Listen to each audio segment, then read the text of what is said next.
Good morning Odisha. आज मार्च 15 तारिख रविवार 30 गुरुत्वपूर्ण न्यूज उपर आसंतु नजर पकाइबा। आपण मानक भल पाइबा स्वरूप गोटे गोटे लाइक निश्चित भाव रखिदेवे। नवीन को आरोप बीजेपी करुछि घोड़ा बेपार उद्यम। आसंता काली ओडिशार 4टी राज्यसभा आसन पई हेबो भोट। 4टी आसन पई अछंती 5 प्रार्थी। 3 प्रार्थीक विजय निश्चित थिबा बेले चतुर्थ आसन पई हेबो प्रतिद्वंदिता। एपरि समय बीजेडी सुप्रीमो तथा पूर्वतन मुख्यमंत्री नवीन पट्टनायक आनिछंती बड़ आरोप। से कहिछंती बीजेपी घोड़ा बेपार पई उद्यम करुछि। बीजेपी प्रार्थी घोड़ा बेपार पई चेष्टा जारी रखिछंती। गणतांत्रिक व्यवस्था रे एहा एक अपराध। अपरपक्षे तांकु जवाब देइछंती बीजेपी विधायक जयनारायण मिश्र। से कहिछंती नवीन पट्टनायकर घोड़ा बेपार अभिज्ञता रहिछि। नवीन बाबू मुख्यमंत्री थिबा बेले तांकर घोड़ा बेपार अभिज्ञता थिला। कामल रोगींकु सबु हलदिया देखा जाए। 134 मध्याह्न भोजन हल निर्माण पई 54 कोटी मंजूर। पंचसखा शिक्षा सेतु संगठन चतुर्थ कार्यनिर्वाही परिषद बैठक अनुष्ठित हो जाइछि। बैठक रे राज्यर 23टी जिलार विभिन्न स्कूल भित्तिभूमिर विकास पई अर्थ मंजूर करा जाइछि। 9 कोटी 48,678 टंकार 896टी प्रकल्प को मंजूरी मिलिछि। 4000 रु अधिक पुरातन छात्र छात्री बुद्धिजीवी और अनुष्ठान स्कूल उन्नति पई ए अर्थ अवदान दैछन्ति। विभिन्न कॉर्पोरेट सामाजिक दायित्वबोध पांठिरु मिलिथिबा अवदान रे राज्यर विभिन्न जिल्ला रे मध्याह्न भोजन हल निर्माण प्रस्ताव को मंजूरी मिली। राज्य में 134टी मध्याह्न भोजन हल निर्माण पर 54 कोटी टंका मंजूरी दि जाइछि। ओडिशा रे बदलिबो पाग 3 जिला को ऑरेंज वार्निंग। आंचलिक पाणीपाग केन्द्र भुवनेश्वर पक्षर राज्यर उत्तर पश्चिम दक्षिण ओडिशार विभिन्न जिले में हालुकारु मध्यम धरणर वर्षा एवं कालबैशाखी नहीं पूर्वानुमान करा जायछि। आगामी 2 दिन झारसुगुड़ा और संबलपुर रे हिट होइबा आशंका थिबारु येलो वार्निंग जारी होइछि। तेबे तृतीय दिन बेलकु कालबैशाखीर प्रभाव अधिक रहिबो। मयूरभंज केन्दुझर रायगड़ा रे 40 रु 50 किलोमीटर बेगरे पवन बहिबा सह घड़घड़ी वर्षा हेबा नै ए 3टी जिला को ऑरेंज वार्निंग जारी करा जायछि। एहा छड़ा उपकूल दक्षिण ओडिशार अन्य अनेक जिला को येलो वार्निंग दिया जायछि। आगामी 24 घंटा परे राज्य में दिनर सर्वोच्च तापमात्रा 3 रु 5 डिग्री सेल्सियस पर्यंत कमिबो बोली पाणीपाग विभाग सूचना दैछि। श्रीमंदिर रे नीति विलंब पई जड़े खुंटिया सेवक 3 मास पई निलंबित। श्रीमंदिर रे गत फेब्रुआरी 28 तारिख रे केतक सेवकंक अशोभनीय आचरण और कार्यकलाप जोगु नीतिकांति प्राय 4 घंटा विलंब होइतिला। फल भक्त श्रद्धालु माने असुविधार सम्मुखीन होइतिले एवं महाप्रसादरू वंचित होइतिले। ए घटना को गुरुतर सह नै श्रीमंदिर प्रशासन तदंत करिथिला। विभिन्न पक्ष को पचराउचरा परे छामु खुंटिया सेवक रामकृष्ण खुंटिया को 3 मास पई निलंबित करा जायछि। ए अवधि रे श्री श्रीमंदिरर कोनोसी पूजा नीति रे शामिल होई परिबेनी। एथिरे उल्लंघन हेले निलंबन समय वृद्धि हेबो बोली चेतावनी दिया जायछि। एथिसह अन्य 2 सेवक माधव खुंटिया और मधुसूदन खुंटिया को शर्त सह क्षमा प्रार्थना करबाकू कुहा जाय कठोर चेतावनी दिया जायछि। घरे पाइप गैस थिले सिलिंडर हेबो मना। कमर्शियल सिलिंडर सेवा चलिला। केंद्र पेट्रोलियम और प्राकृतिक गैस मंत्रणालय पक्षरु एक नूतन निर्देशनामा प्रकाश पाइछि। एहा अनुसार जड़े व्यक्ति घर को पाइप गैस जोगाणर व्यवस्था होइतिले तांको पई एलपीजी सिलिंडर व्यवस्था आउ रहिबो नै। से कोनोसी कंपनी ठारू सिलिंडर रिफिल करिवार सुविधा पाइबे नै। तेणु पाइप गैस नेइथिबा व्यक्ति तुरंत गैस सिलिंडर को कंपनी निकट रे जमा करिदेबाकू निर्देश दिया जायछि। अपरपक्षे मध्यप्राच्य युद्ध जोगु बंद थिबा कमर्शियल गैस सिलिंडर जोगाण पुनः आरंभ करा जायछि। 29टी राज्य केन्द्रशासित अंचल रे एही सेवा चालू करा जायछि। घरोई गैस जोगाण को एवं गुरुत्व दिया जाउथिबारु दैनिक एलपीजी रिफिल 75 लाख रु 88 लाख को वृद्धि पाइछि।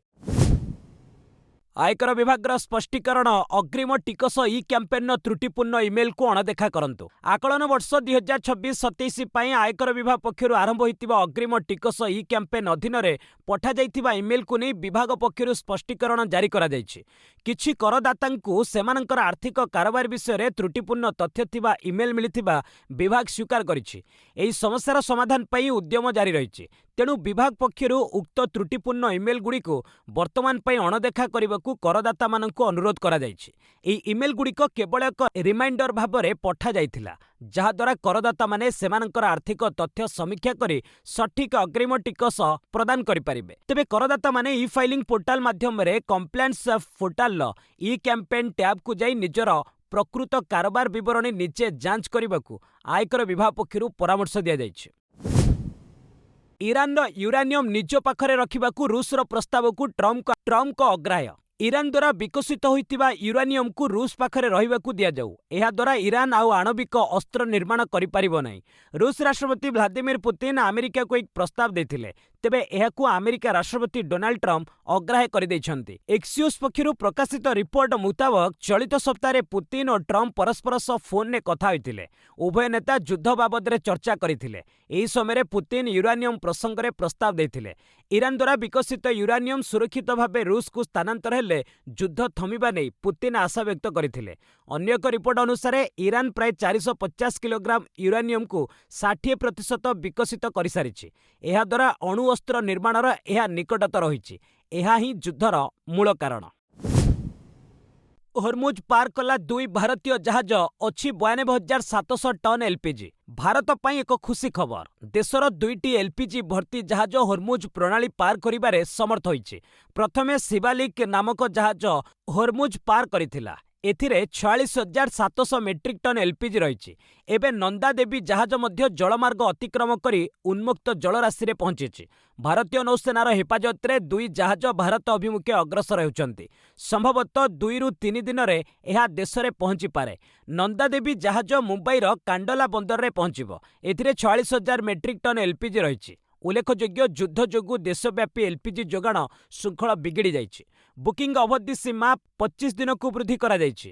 ଫେବୃଆରୀ 28ରେ ଆମେରିକା ଓ ଇସ୍ରାଏଲ ମିଶି ଇରାନ ଉପରେ ଆକ୍ରମଣ କରିଥିଲେ। ସେବେଠାରୁ ଇରାନ ହର୍ମୁଜ ପ୍ରଣାଳୀକୁ ବନ୍ଦ କରିଦେଇଛି। ଇରାନର ମହାକାଶ ଗବେଷଣା କେନ୍ଦ୍ର ଉପରେ ଇସ୍ରାଏଲର ଆକ୍ରମଣ। ତେହେରାନ ସ୍ଥିତ ଇରାନର ଏକ ପ୍ରମୁଖ ମହାକାଶ ଗବେଷଣା କେନ୍ଦ୍ର ଏୟାର ଡିଫେନ୍ସ ସିଷ୍ଟମ ପ୍ରସ୍ତୁତ କରୁଥିବା କାରଖାନା ଉପରେ ଶୁକ୍ରବାର ରାତିରେ ଆକ୍ରମଣ କରିଛି ଇସ୍ରାଏଲ। ଏଥିଯୋଗୁଁ ସେହି ଠିକଣା ଧ୍ୱଂସ ହୋଇଯାଇଥିବା ଇସ୍ରାଏଲ ଡିଫେନ୍ସ ଫୋର୍ସ ବା ଆଇଡିଏଫ୍ ଦାବି କରିଛି। ଯେଉଁ ମହାକାଶ ଗବେଷଣା କେନ୍ଦ୍ରକୁ ଟାର୍ଗେଟ କରାଯାଇଛି ସେଠାରେ ଅନେକ ଲ୍ୟାବ୍ ଥିଲା। ସେହି ଲ୍ୟାବ୍ରେ ସାମରିକ ସ୍ୟାଟେଲାଇଟ୍ ବିକାଶ, ଗୁଇନ୍ଦା ସୂଚନା ଏକତ୍ର କରିବା ଏବଂ ମଧ୍ୟପ୍ରାଚ୍ୟରେ ଆକ୍ରମଣ ସହ ଜଡ଼ିତ ଗବେଷଣା କରାଯାଉଥିଲା। ସେହିପରି ଇରାନର ଏୟାର ଡିଫେନ୍ସ ପ୍ରସ୍ତୁତକାରୀ କିଛି କାରଖାନାକୁ ମଧ୍ୟ ଟାର୍ଗେଟ କରାଯାଇଥିଲା। ସେଥିରେ ଏକ ପ୍ରମୁଖ ଉତ୍ପାଦନ କେନ୍ଦ୍ର ସାମିଲ, ଯେଉଁଠାରେ ବାୟୁ ପ୍ରତିରକ୍ଷା ପ୍ରଣାଳୀ ସହ ଜଡ଼ିତ ଉପକରଣ ବନାଯାଉଥିଲା। ଇରାନର ସାମରିକ ଭିତ୍ତିଭୂମିକୁ ଦୁର୍ବଳ କରିବାକୁ ଆରମ୍ଭ ହୋଇଥିବା ବ୍ୟାପକ ଅଭିଯାନର ଏହା ଅଂଶବିଶେଷ ବୋଲି ଆଇଡିଏଫ୍ କହିଛି।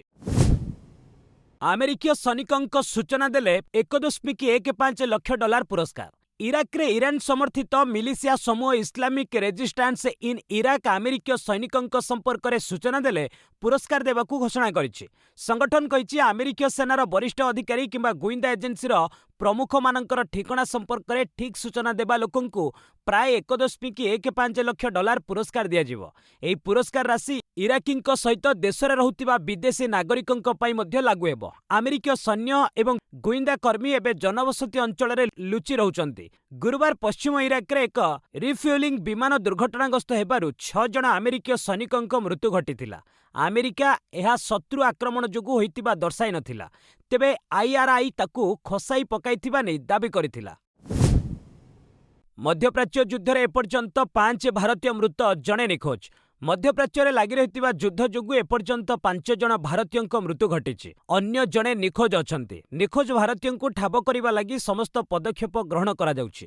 ବୈଦେଶିକ ମନ୍ତ୍ରଣାଳୟର ଯୁଗ୍ମ ସଚିବ ଅସୀମ ମହାଜନ ଏହି ସୂଚନା ଦେଇଛନ୍ତି।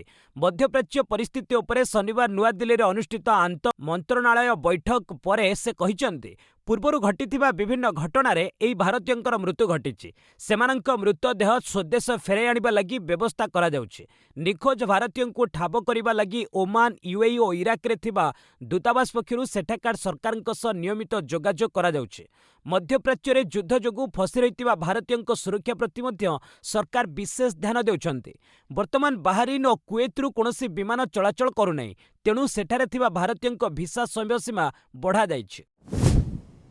ଇରାନର କୁର୍ଦ୍ଦ ପ୍ରାନ୍ତରେ 112 ମୃତ, 969 ଆହତ। ଇରାନର କୁର୍ଦ୍ଦ ପ୍ରାନ୍ତରେ ଆମେରିକା ଓ ଇସ୍ରାଏଲର ଆକ୍ରମଣ ଯୋଗୁଁ ଏପର୍ଯ୍ୟନ୍ତ 112 ଜଣ ପ୍ରାଣ ହରାଇଲେଣି, 969 ଜଣ ଆହତ ହୋଇଛନ୍ତି। ଏବେ ଇରାନର କିଛି ଦ୍ୱୀପ ଉପରେ ଆକ୍ରମଣ ଲାଗି ଆମେରିକା ଓ ଇସ୍ରାଏଲ ନିଷ୍ପତ୍ତି ନେଇଛନ୍ତି। ଖାର୍ଗ ଦ୍ୱୀପକୁ ପ୍ରଥମେ ଟାର୍ଗେଟ ବନାଯାଇଥିଲା। ପରବର୍ତ୍ତୀ ଟାର୍ଗେଟ ଅବୁ ମୁସା ଦ୍ୱୀପ ହୋଇପାରେ। ଯୁଦ୍ଧ ଯୋଗୁଁ ଇରାନର 56ଟି ଐତିହାସିକ କୀର୍ତ୍ତିରାଜି ଧ୍ୱଂସ ହୋଇସାରିଲାଣି। ତନ୍ମଧ୍ୟରେ ଅନେକ ସଂଗ୍ରହାଳୟ ଓ ଐତିହାସିକ ଅଟ୍ଟାଳିକା ରହିଛି। ଯୁଦ୍ଧ ଆରମ୍ଭ ପରେ ବିଶେଷ କରି ଐତିହ୍ୟସ୍ଥଳୀ ଉପରେ ଆକ୍ରମଣ କରାଯାଉଛି। ତେହେରାନରେ 19ଟି ଐତିହାସିକ ଅଟ୍ଟାଳିକା ଧ୍ୱଂସ ହୋଇଯାଇଛି। ଆକ୍ରମଣ ପରେ ଅଦ୍ୟାବଧି 32 ଲକ୍ଷ ଲୋକ ଘର ଛାଡ଼ି ପଳାୟନ କରିଛନ୍ତି। ସେମାନେ ସୁରକ୍ଷିତ ସ୍ଥାନରେ ଅସ୍ଥାୟୀ ଭାବେ ରହୁଥିବା ଜାତିସଂଘ ମାନବାଧିକାର ସଂସ୍ଥା ପକ୍ଷରୁ କୁହାଯାଇଛି। ଲେବାନନରେ 8,22,000ରୁ ଅଧିକ ଲୋକ ବିସ୍ଥାପିତ ହୋଇଯାଇଛନ୍ତି। ମଧ୍ୟପ୍ରାଚ୍ୟ ଯୁଦ୍ଧ ଯୋଗୁଁ ଟୁରିଜିମ୍ କ୍ଷେତ୍ରର ଦିନକୁ 5,500 କୋଟି କ୍ଷତି। ଆମେରିକା, ଇସ୍ରାଏଲ ଏବଂ ଇରାନ ମଧ୍ୟରେ 15 ଦିନ ହେଲା ଯୁଦ୍ଧ ଲାଗି ରହିଛି। ତଥାପି ଇରାନ ମୁଣ୍ଡ ନୁଆଇ ନାହିଁ। ସମଗ୍ର ମଧ୍ୟପ୍ରାଚ୍ୟ ଅସୁରକ୍ଷିତ ହୋଇପଡ଼ିଛି। ମଧ୍ୟପ୍ରାଚ୍ୟରେ ଏଭଳି ପରିସ୍ଥିତି ଯୋଗୁଁ ବିଶ୍ୱର ଟୁରିଜିମ୍ କ୍ଷେତ୍ର ଦିନକୁ ପ୍ରାୟ 5,500 କୋଟି ଟଙ୍କାର କ୍ଷତି ସହୁଛନ୍ତି। ବିଶ୍ୱ ଭ୍ରମଣ ଓ ପର୍ଯ୍ୟଟନ ପରିଷଦ ରିପୋର୍ଟ ମୁତାବକ ଭାରତର ପ୍ରାୟ ଅଧା ଭ୍ରମଣକାରୀ ସଂଯୁକ୍ତ Arab Emirates, Saudi Arab, Qatar, Oman ଭଳି ଦେଶକୁ ବୁଲି ଯାଇଥାନ୍ତି। ଏମାନଙ୍କ ମଧ୍ୟରୁ 40% କେବଳ ପର୍ଯ୍ୟଟନ ପାଇଁ ଭ୍ରମଣ କରନ୍ତି। ସେମାନେ ଏବେ ବିକଳ୍ପ ଭାବେ ଥାଇଲାଣ୍ଡ, ମାଲେସିଆ ଏବଂ ଜାପାନକୁ ବାଛୁଛନ୍ତି। ବିମାନ ଭଡ଼ା ବଢ଼ିବା ସତ୍ତ୍ୱେ ଅଧିକାଂଶ କୋଚି, ପୁରୀ, ଆଣ୍ଡାମାନ ଦ୍ୱୀପ ପାଇଁ ଆଗ୍ରହ ପ୍ରକାଶ କରୁଛନ୍ତି। ଏହିସବୁ ପର୍ଯ୍ୟଟନୀ ସ୍ଥଳୀ ଲାଗି ଅନୁସନ୍ଧାନ ପ୍ରାୟ 200% ବଢ଼ିଛି। ମଧ୍ୟପ୍ରାଚ୍ୟ ଅଞ୍ଚଳ ପାଇଁ ବୁକିଂ ପ୍ରାୟ 60% ହ୍ରାସ ପାଇଛି। ଆବୁଧାବି ଓ ବାହାରିନରେ ଆମେରିକା ସେନା ଘାଟିରେ ଆକ୍ରମଣ। ଆବୁଧାବି ଓ ବାହାରିନରେ ଥିବା ଆମେରିକାର ସେନା ଘାଟିକୁ ଇରାନ ଟାର୍ଗେଟ କରିଥିବା ଦାବି କରିଛି। ଇରାନୀ ମିଡିଆରେ ଏହି ଖବର ପ୍ରସାରିତ ହୋଇଛି। ସେଥିରେ ଇସଲାମିକ ରିଭଲ୍ୟୁସନାରୀ ଗାର୍ଡ କର୍ପସ ବା IRGCର ନୌସେନା ମୁଖ୍ୟ ଆଡମିରାଲ ଅଲି ରେଜା ଟାଙ୍ଗୁସିରି କହିଛନ୍ତି, ଆବୁଧାବିରେ ଥିବା ଆମେରିକାର ଅଲ ଦାଫ୍ରା ସେନା ଘାଟି ଏବଂ ବାହାରିନ ସ୍ଥିତ ଶେଖ୍ ଇସା ବେସ୍ ଉପରେ ଇରାନୀ ନୌସେନା ଟାର୍ଗେଟ କରିଥିଲା। ଏହି ସମୟରେ ପାଟ୍ରିଅଟ ରାଡାର ସିଷ୍ଟମ, ସେନା ବିମାନ ଏବଂ ଆମେରିକା ଦ୍ୱାରା ବ୍ୟବହାର କରାଯାଉଥିବା ତେଲ ଷ୍ଟୋରେଜ ସୁବିଧାକୁ ମାଡ଼ କରାଯାଇଛି। ତେବେ ଆମେରିକା ପକ୍ଷରୁ ଇରାନର ଏହି ଦାବି ନେଇ କୌଣସି ସ୍ପଷ୍ଟୀକରଣ ରଖାଯାଇନାହିଁ। ଇତିମଧ୍ୟରେ ଇରାକର ରାଜଧାନୀ ବାଗଦାଦର ଗ୍ରୀନ ଜୋନ୍ ସ୍ଥିତ ଆମେରିକୀୟ ଦୂତାବାସ ଉପରେ ଏକ ବଡ଼ ଆକ୍ରମଣ ହୋଇଛି। ଦୂତାବାସ ପରିସର ମଧ୍ୟରେ ଥିବା ହେଲିପ୍ୟାଡ୍କୁ ଟାର୍ଗେଟ କରି ମିସାଇଲ ମାଡ଼ ହୋଇଥିଲା। ମାନବ ଚାଲାଣ ସମ୍ପର୍କରେ ଓଡ଼ିଶା ସମେତ 5 ରାଜ୍ୟକୁ NHRCର ନୋଟିସ୍। ଦେଶରେ ନିଖୋଜ ସଂଖ୍ୟା ଏବଂ ମାନବ ଚାଲାଣ ବୃଦ୍ଧି ପାଉଥିବାରୁ ଉଦ୍ବେଗ ପ୍ରକାଶ କରିଛନ୍ତି ଜାତୀୟ ମାନବାଧିକାର କମିଶନ ତଥା NHRC। ବିହାରରେ 2013 ମସିହାରୁ ପ୍ରତିବର୍ଷ 12ରୁ 13,000 ନିଖୋଜ ମାମଲା ପଞ୍ଜୀକୃତ ହେଉଛି। ଏଥିରୁ ଅନେକ ଶିଶୁ ରହିଛନ୍ତି। ନିଖୋଜ ଶିଶୁଙ୍କ ମଧ୍ୟରୁ ମାତ୍ର 2/3ଙ୍କୁ ଉଦ୍ଧାର କରାଯାଇଛି। ନ୍ୟାସନାଲ କ୍ରାଇମ ରେକର୍ଡ ବ୍ୟୁରୋର ତଥ୍ୟ ଅନୁସାରେ ଓଡ଼ିଶା, ବିହାର, ତେଲେଙ୍ଗାନା ଓ ମହାରାଷ୍ଟ୍ରରେ ସର୍ବାଧିକ ମାନବ ଚାଲାଣ ହେଉଛି। ନାବାଳକ ଚାଲାଣରେ ଓଡ଼ିଶା ଶୀର୍ଷରେ ଥିବାବେଳେ ପଛକୁ ରହିଛି ବିହାର। ନାବାଳିକା ଚାଲାଣ କ୍ଷେତ୍ରରେ ରାଜସ୍ଥାନ ଶୀର୍ଷରେ ରହିଛି। ଗଣମାଧ୍ୟମରେ ପ୍ରକାଶିତ ଏକ ରିପୋର୍ଟ ଆଧାରରେ NHRC ଏବେ ଓଡ଼ିଶା ସମେତ 5ଟି ରାଜ୍ୟକୁ ନୋଟିସ୍ କରିଛନ୍ତି। ସେୟାର ବଜାର ଅସ୍ଥିରତାକୁ ନେଇ ଭୟଭୀତ ହୁଅନ୍ତୁ ନାହିଁ, ଖୁଚୁରା ନିବେଶକଙ୍କୁ ସେବି ଅଧ୍ୟକ୍ଷଙ୍କ ପରାମର୍ଶ। ମୁମ୍ବାଇରେ ଆୟୋଜିତ money control global wealth summit 2026ରେ ସେବି ଅଧ୍ୟକ୍ଷ ତୁହିନକାନ୍ତ ପାଣ୍ଡେ ଖୁଚୁରା ନିବେଶକମାନଙ୍କୁ ଗୁରୁତ୍ୱପୂର୍ଣ୍ଣ ପରାମର୍ଶ ଦେଇଛନ୍ତି। ବର୍ତ୍ତମାନ ଆମେରିକା ଇରାନ ସଂଘର୍ଷ ଏବଂ ଅନ୍ୟାନ୍ୟ ବିଶ୍ୱସ୍ତରୀୟ ଅନିଶ୍ଚିତତା କାରଣରୁ ସେୟାର ବଜାରରେ ଅସ୍ଥିରତା ଦେଖାଦେଇଛି। ତେବେ ଏଭଳି ସ୍ଥିତିରେ ଆବେଗପୂର୍ଣ୍ଣ ନିଷ୍ପତ୍ତି ନ ନେଇ ଦୀର୍ଘମିଆଦୀ ନିବେଶ ଉପରେ ଧ୍ୟାନ ଦେବାକୁ ସେ କହିଛନ୍ତି। ତାଙ୍କ ମତରେ ଭାରତୀୟ ପୁଞ୍ଜି ବଜାର ଦ୍ରୁତଗତିରେ ସୁଦୃଢ଼ ଓ ସ୍ଥିତିସ୍ଥାପକ ହେଉଛି। ବଜାରରେ ଦେଖାଦେଇଥିବା ଏପରି ଅସ୍ଥିରତା ସାଧାରଣ ଏବଂ କ୍ଷଣସ୍ଥାୟୀ ଅଟେ। ତେଣୁ ନିବେଶକମାନେ ଧୈର୍ଯ୍ୟ ରଖିବା ଉଚିତ। ଭବିଷ୍ୟତରେ ଆମର ଅର୍ଥନୀତିକୁ ଆଗେଇ ନେବାରେ ପୁଞ୍ଜି ବଜାରର ଭୂମିକା ଆହୁରି ବୃଦ୍ଧି ପାଇବ। ସାମାଜିକ ଗଣମାଧ୍ୟମରେ ଦିଆଯାଇଥିବା ବିଭ୍ରାନ୍ତିକର ତଥ୍ୟ ଏବଂ ବଜାରର ହେରଫେର ଉପରେ ନଜର ରଖିବା ପାଇଁ ସେବି ପକ୍ଷରୁ ପାରାଭା ଭଳି ଅତ୍ୟାଧୁନିକ ନିରୀକ୍ଷଣ ବ୍ୟବସ୍ଥା ଆପଣା ଯାଇଛି ଏବଂ ନିବେଶକଙ୍କ ସୁରକ୍ଷାକୁ ସର୍ବାଧିକ ଗୁରୁତ୍ୱ ଦିଆଯାଉଛି ବୋଲି ଶ୍ରୀ ପାଣ୍ଡେ ସ୍ପଷ୍ଟ କରିଛନ୍ତି। କୋଲକାତାରେ 18,700 କୋଟିର ପ୍ରକଳ୍ପ ଶୁଭାରମ୍ଭ ଓ ଶିଳାନ୍ୟାସ। ପ୍ରଧାନମନ୍ତ୍ରୀ ନରେନ୍ଦ୍ର ମୋଦି ଶନିବାର କୋଲକାତାରେ 18,000 କୋଟି ଟଙ୍କାରୁ ଉର୍ଦ୍ଧ୍ୱ ମୂଲ୍ୟର ବିଭିନ୍ନ ବିକାଶମୂଳକ ପ୍ରକଳ୍ପର ଶୁଭାରମ୍ଭ ଓ ଶିଳାନ୍ୟାସ କରିଛନ୍ତି। ଏସବୁ ପ୍ରକଳ୍ପ ସଡ଼କ, ରେଳପଥ ଏବଂ ବନ୍ଦର ଭିତ୍ତିଭୂମି ସମ୍ବନ୍ଧୀୟ। ଖଡ଼ଗପୁର ଏବଂ ମୋରେଗ୍ରାମ ଏକ୍ସପ୍ରେସୱେର ଶିଳାନ୍ୟାସ କରାଯାଇଛି। ରେଳ ଭିତ୍ତିଭୂମି ପାଇଁ କଲାଇକୁଣ୍ଡା କନିମହୁଲି ମଣ୍ଡଳରେ ଅଟୋମେଟିକ୍ ବ୍ଲକ୍ ସିଗ୍ନାଲିଂ ସିଷ୍ଟମକୁ ଲୋକାର୍ପିତ କରାଯାଇଛି। ପ୍ରଧାନମନ୍ତ୍ରୀ ମଧ୍ୟ 6ଟି ଅମୃତ ଭାରତ ଷ୍ଟେସନର ଶୁଭାରମ୍ଭ କରିଛନ୍ତି। ପ୍ରଧାନମନ୍ତ୍ରୀ କହିଥିଲେ, ପୂର୍ବ ଭାରତରେ ବାଣିଜ୍ୟର ପ୍ରମୁଖ କେନ୍ଦ୍ର ରହିଆସିଛି କୋଲକାତା ଏବଂ ହଳଦିଆ ବନ୍ଦର। ପ୍ରଧାନମନ୍ତ୍ରୀ APSEZର ହଳଦିଆ ବଲ୍କ ଟର୍ମିନାଲକୁ ରାଷ୍ଟ୍ର ନିମନ୍ତେ ଉତ୍ସର୍ଗ କରିଛନ୍ତି। 4 MMTPA ବାର୍ଷିକ କ୍ଷମତା ସହିତ ଏହି ଡ୍ରାଏ ବ୍ଲକ୍ କାର୍ଗୋକୁ ପରିଚାଳନା କରିବା ଲାଗି ଡିଜାଇନ୍ କରାଯାଇଛି। ଆକ୍ସେଞ୍ଚର କର୍ମଚାରୀଙ୍କ ପାଇଁ କଡ଼ା ନିୟମ ପଦୋନ୍ନତି ପାଇଁ ଏଆଇ ଶିଖିବା ବାଧ୍ୟତାମୂଳକ। ଆଇଟି ଦିଗ୍ଗଜ କମ୍ପାନୀ ଆକ୍ସେଞ୍ଚର ନିଜ କର୍ମଚାରୀଙ୍କ ପାଇଁ ଏକ ନୂଆ ନିୟମ ଲାଗୁ କରିଛି। କମ୍ପାନୀର ସିଓ ଜୁଲି ସୁଇଟ୍ ସ୍ପଷ୍ଟ କରିଛନ୍ତି ଯେ ଏବେ କମ୍ପାନୀରେ ପଦୋନ୍ନତି ପାଇବାକୁ ହେଲେ ଆର୍ଟିଫିସିଆଲ ଇଣ୍ଟେଲିଜେନ୍ସ ବା ଏଆଇ ଟୁଲ୍ସ ବ୍ୟବହାର କରିବା ଜାଣିବା ନିତାନ୍ତ ଆବଶ୍ୟକ। ଏହା ଆଉ କୌଣସି ବିକଳ୍ପ ହୋଇ ରହିନାହିଁ। କର୍ମଚାରୀମାନଙ୍କୁ ଏଆଇ ତାଲିମ ଦେବା ପାଇଁ କମ୍ପାନୀ ନିକଟରେ $865 ଅଧିକ ଖର୍ଚ୍ଚ କରିଛି। ଯେଉଁମାନେ ଏହି ନୂତନ ପ୍ରଯୁକ୍ତିବିଦ୍ୟାକୁ ଆପଣାଇବାକୁ ଅନିଚ୍ଛା ପ୍ରକାଶ କରିଥିଲେ ସେମାନଙ୍କୁ ଚାକିରିରୁ ବାହାର ମଧ୍ୟ କରାଯାଇଛି। ପୂର୍ବରୁ ଅଫିସରେ କମ୍ପ୍ୟୁଟର ଶିଖିବା ଯେପରି ଅନିବାର୍ଯ୍ୟ ଥିଲା, ବର୍ତ୍ତମାନ ଏଆଇର ବ୍ୟବହାର ସେପରି ଜରୁରୀ ବୋଲି ସିଓ କହିଛନ୍ତି। ଆକ୍ସେଞ୍ଚରକୁ ଏକ ସମ୍ପୂର୍ଣ୍ଣ ଏଆଇ ଫାଷ୍ଟ କମ୍ପାନୀରେ ପରିଣତ କରିବା ପାଇଁ $3 ବିଲିୟନ ରଣନୀତି ପ୍ରସ୍ତୁତ କରାଯାଇଛି। ଏହା ଅଧୀନରେ କମ୍ପାନୀର ଏଆଇ ପ୍ରଫେସନାଲଙ୍କ ସଂଖ୍ୟା 80,000କୁ ବୃଦ୍ଧି କରିବାକୁ ଲକ୍ଷ୍ୟ ରଖାଯାଇଛି। ଏଆଇ ଖର୍ଚ୍ଚ ଭରଣା ପାଇଁ 20% କର୍ମଚାରୀଙ୍କୁ ବିଦା କରିପାରେ ମେଟା। ଟେକ୍ ଦିଗ୍ଗଜ ମେଟା ପୁଣି ଏକ ବଡ଼ ଧରଣର ଛଟେଇ କରିବାକୁ ଯାଉଥିବା ସୂଚନା ମିଳିଛି।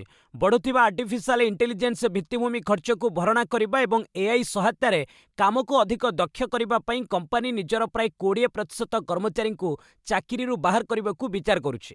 ରିପୋର୍ଟ ଅନୁଯାୟୀ ଯଦି ଏହି ଛଟେଇ ହୁଏ ତେବେ 2022 ଓ 2023 ମସିହା ପରେ ଏହା ମେଟାର ସବୁଠାରୁ ବଡ଼ ଛଟେଇ ହେବ।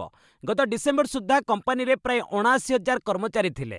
ଅବଶ୍ୟ ଛଟେଇ ସମୟ କିମ୍ବା ସଠିକ୍ ସଂଖ୍ୟା ଉପରେ ବର୍ତ୍ତମାନ ସୁଦ୍ଧା କୌଣସି ଚୂଡ଼ାନ୍ତ ନିଷ୍ପତ୍ତି ନିଆଯାଇନାହିଁ ବୋଲି ମେଟା ମୁଖପାତ୍ର କହିଛନ୍ତି। ସୂଚନାଯୋଗ୍ୟ ଯେ ନିକଟ ଅତୀତରେ ଆମାଜନ ଭଳି ଅନ୍ୟ ବଡ଼ କମ୍ପାନୀ ମଧ୍ୟ ଏଆଇ ପ୍ରଯୁକ୍ତିବିଦ୍ୟା କାରଣରୁ ନିଜର ପ୍ରାୟ 30,000 କର୍ମଚାରୀଙ୍କୁ ଛଟେଇ କରିସାରିଛନ୍ତି। ଇଣ୍ଡିଗୋ ଓ ଏୟାର ଇଣ୍ଡିଆ ପରେ ଟିକେଟ୍ ଦର ବଢ଼ାଇଲା ଆକାଶ ଏୟାର। ମଧ୍ୟପ୍ରାଚ୍ୟରେ ଉପୁଜିଥିବା ଯୁଦ୍ଧ ପରିସ୍ଥିତି ଏବଂ ଇରାନ ଉପରେ ଆକ୍ରମଣ କାରଣରୁ ଭାରତରେ ବିମାନ ଯାତ୍ରା ମହଙ୍ଗା ହେବାରେ ଲାଗିଛି। ବିଶ୍ୱସ୍ତରରେ ବିମାନ ଇନ୍ଧନ ଦର ବୃଦ୍ଧି ପାଉଥିବାରୁ ଏୟାରଲାଇନ୍ସଗୁଡ଼ିକ ଟିକେଟ୍ ଉପରେ ଫୁଏଲ୍ ସରଚାର୍ଜ ଲାଗୁ କରୁଛନ୍ତି। ଆକାଶ ଏୟାର ପକ୍ଷରୁ ଘୋଷଣା କରାଯାଇଛି ଯେ ମାର୍ଚ୍ଚ 15ରୁ ସମସ୍ତ ଘରୋଇ ଓ ଅନ୍ତର୍ଜାତୀୟ ବୁକିଂ ଉପରେ $199ରୁ $1,300 ପର୍ଯ୍ୟନ୍ତ ସରଚାର୍ଜ ଲାଗୁ ହେବ। ଏହା ପୂର୍ବରୁ ଇଣ୍ଡିଗୋ ମାର୍ଚ୍ଚ 14ରୁ ନିଜ ଘରୋଇ ଉଡ଼ାଣ ପାଇଁ $425, ମଧ୍ୟପ୍ରାଚ୍ୟ ପାଇଁ $900 ଓ ୟୁରୋପ ଯାତ୍ରା ପାଇଁ $2,300 ବଢ଼ାଇଥିଲା। ସେହିପରି ଏୟାର ଇଣ୍ଡିଆ ମଧ୍ୟ ମାର୍ଚ୍ଚ 12ରୁ ପ୍ରତି ଘରୋଇ ଟିକେଟ୍ ଉପରେ $399 ବୃଦ୍ଧି କରିସାରିଛି।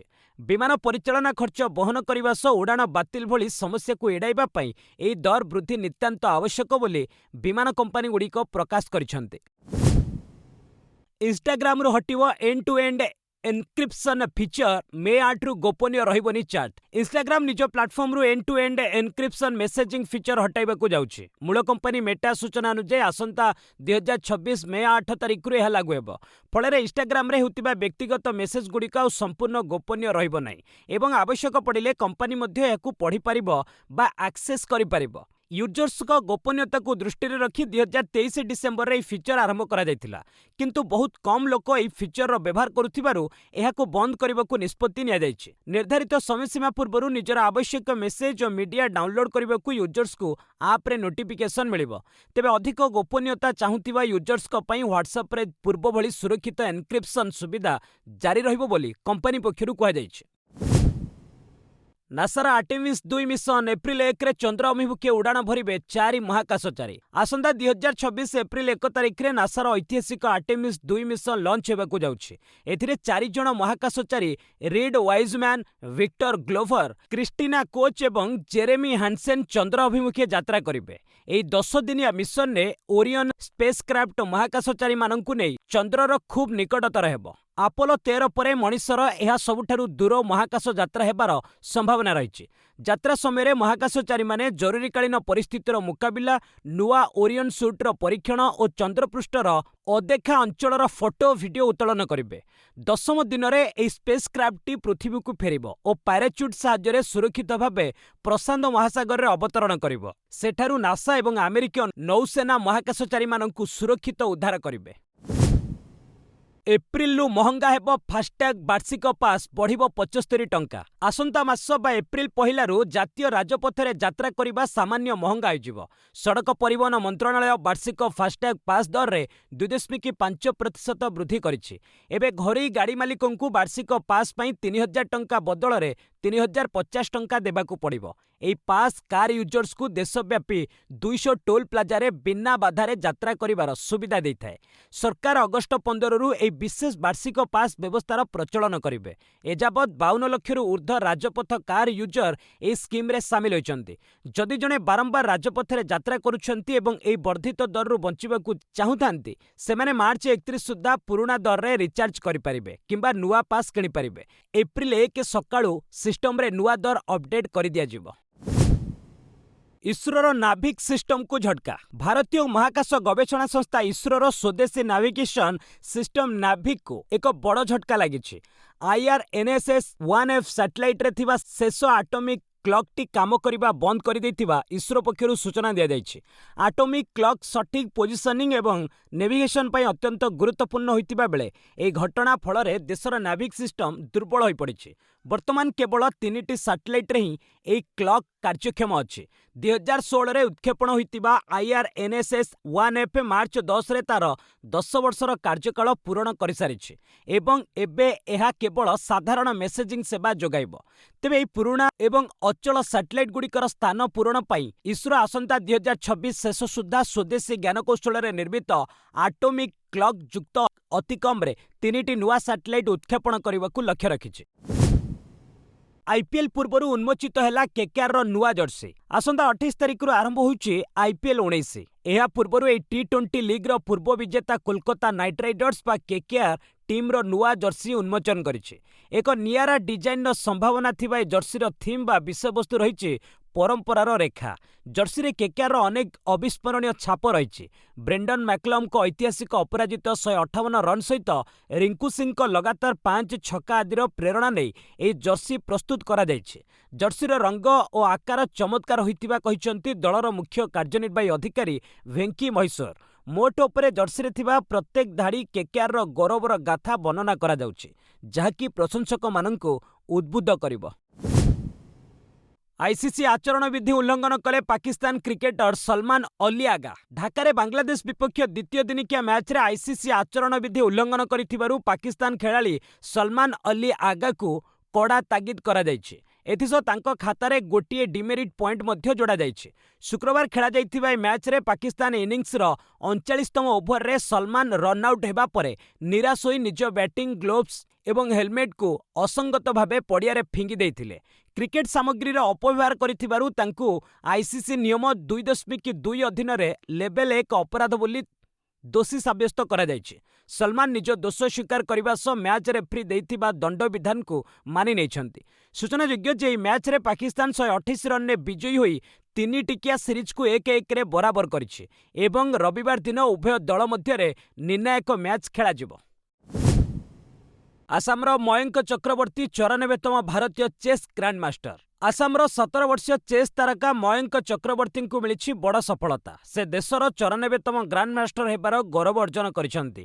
ଗୁଆହାଟୀର ବାସିନ୍ଦା ମୟଙ୍କ 2024ରେ ଆନ୍ତର୍ଜାତିକ ମାଷ୍ଟର ହୋଇଥିଲେ। ସ୍ୱିଡେନ୍‌ର ଷ୍ଟକହୋମ୍‌ଠାରେ ଆୟୋଜିତ ଫାଷ୍ଟ ହୋଟେଲ୍ସ ଚେସ୍ ଟ୍ୟାଲେଣ୍ଟସ୍ ପ୍ରତିଯୋଗିତାର 8ମ ରାଉଣ୍ଡରେ ସ୍ୱିଡେନ୍‌ର IMF ଫିଲିପ୍ ଲିଣ୍ଡଗ୍ରେନ୍‌ଙ୍କୁ ହରାଇଛନ୍ତି। ମୟଙ୍କ ତୃତୀୟ ତଥା ଶେଷ ଗ୍ରାଣ୍ଡମାଷ୍ଟର ନର୍ମ ହାସଲ କରିନେଇଥିଲେ। ସେ ମଧ୍ୟ ଏହି ଅବସରରେ ଆବଶ୍ୟକ 2500 ଏଲୋ ରେଟିଂ ପଏଣ୍ଟ ଅତିକ୍ରମ କରିଥିଲେ। ଫଳରେ ଫିଡେ ନିୟମ ଅନୁସାରେ ଗ୍ରାଣ୍ଡମାଷ୍ଟର ନର୍ମ ହାସଲ କରିବାକୁ ସେ ହକଦାର ହୋଇଥିଲେ। ପୂର୍ବରୁ ସେ 11 ବର୍ଷରୁ କମ୍ ବର୍ଗରେ ଭାରତ ଓ ଏସିଆ ମହାଦେଶର 1 ନମ୍ବର ଖେଳାଳି ଥିଲେ। ଏକଦା ବିଶ୍ୱର ଷଷ୍ଠ ଶ୍ରେଷ୍ଠ ଚେସ୍ ତାରକା ମଧ୍ୟ ଥିଲେ। Chinese Grand Prix sprint race ଜିତିଲେ Mercedes driver George Russell. Chinese Grand Prix sprint ରେସ୍‌ରେ ମର୍ସିଡିଜ୍ ଡ୍ରାଇଭର ଜର୍ଜ ରସେଲ ଚମତ୍କାର ବିଜୟ ହାସଲ କରିଛନ୍ତି। ଫେରାରି ଡ୍ରାଇଭର ଲୁଇସ୍ ହାମିଲ୍ଟନ୍‌ଙ୍କ ସହ ତୀବ୍ର ମୁକାବିଲା ପରେ ରସେଲ ଏହି ସଫଳତା ପାଇଛନ୍ତି। ପ୍ରଥମ 5 ଲାପ୍‌ରେ ଉଭୟ ଖେଳାଳିଙ୍କ ମଧ୍ୟରେ କଡ଼ା ପ୍ରତିଦ୍ୱନ୍ଦ୍ୱିତା ହୋଇଥିଲା ଏବଂ ସେମାନେ 5 ଥର ନିଜ ସ୍ଥାନ ଅଦଳବଦଳ କରିଥିଲେ, କିନ୍ତୁ ଶେଷରେ ରସେଲ ଆଗୁଆ ରହି ସହଜ ବିଜୟ ନିଜ ନାମରେ କରିଥିଲେ।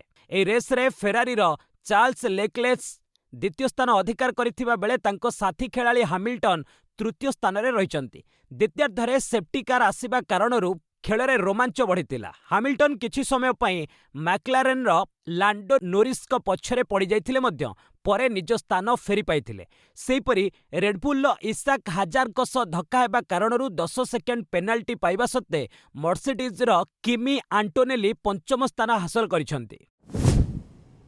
बीसीसीआई नमन अवार्ड 2026 बेन्नी द्राविड एवं मिताली को लाइफ टाइम अचीवमेंट पुरस्कार मार्च 15 तारिख में नुआ दिल्ली में अनुष्ठित होगा बीसीसीआई नमन अवार्ड 2026 रे रोजर बिन्नी राहुल द्रविड़ एवं मिताली राज को लाइफ टाइम अचीवमेंट पुरस्कार रे सम्मानित करा जिवो। भारतीय क्रिकेट रे निजर उल्लेखनीय अवदान पाई बिन्नी और द्रविड़ को सर्वोच्च colonel C K Nayudu lifetime achievement award एवं मिताली राज को बीसीसीआई महिला लाइफ टाइम अचीवमेंट अवार्ड प्रदान करा जिवो। सेहीपरि 2024-25 सीजन पाई शुभमन गिल को श्रेष्ठ अंतर्जातीय पुरुष क्रिकेटर भाबे पल्ली उम्रीगर अवार्ड एवं स्मृति मंधाना को श्रेष्ठ अंतर्जातीय महिला क्रिकेटर भाबे पुरस्कृत करा जिवो। घरोई क्रिकेट रे श्रेष्ठ प्रदर्शन पाई मुंबई क्रिकेट एसोसिएशन को पुरस्कृत करा जिवो। एही ऐतिहासिक समारोहर मुख्य आकर्षण हेबो 5टी आईसीसी ट्रॉफी विजेता भारतीय दलर संवर्धना। प्रथम थर पई विश्वकप और चैंपियंस ट्रॉफी जीतिथिबा सीनियर एवं अंडर 19 दलगुड़ी को एठारे एकाठी सम्मानित करी भारतीय क्रिकेटर सफलता को उद्यापन करा जिवो। इंडियन ओवेल्स फाइनाल ले साबालेंका रिबाकिना चलित Indian vowels open hardcore tournament रे महिला सिंगल्स फाइनाल लाइन अप चूड़ांत होईछि। रविवार विश्वर 1 नंबर खेलाड़ी बेलारूस अर्न्या साबालेंका और पूर्वतन चैंपियन काजाखस्तान एलेना रिबाकिना मध्य टाइटल मुकाबिला खेला जिवो। उभय चलित वर्ष ऑस्ट्रेलियन ओपन फाइनाल ले सामना सामनी होइतिले। रिबाकिना ई मैच जीतिथिले। शनिवार सेमीफाइनाल ले टॉप सीड साबालेंका सीधासळख 6-3 6-4 सेट रे चेक गणराज्यर लिंडा नोस्कोभा को परास्त करथिले। एही मैच जितिबा पई तांकू पाखापाखी 1.5 घंटा लागिथिला। अन्य एक सेमी रे तृतीय सीड रिबाकिना 7-5 6-4 रे नवम सीड यूक्रेन एलिना स्वितेलिना को हराइथिले। साबालेंका 4 वर्ष मध्य तृतीय थर इंडियन ओवेल्स ओपन फाइनाल ले प्रवेश करिसंती। बस आज पई एट रखिबा पुणी ने आसीबी लेटेस्ट अपडेट से पर्यंत विदाय नउची। जय हिंद जय भारत।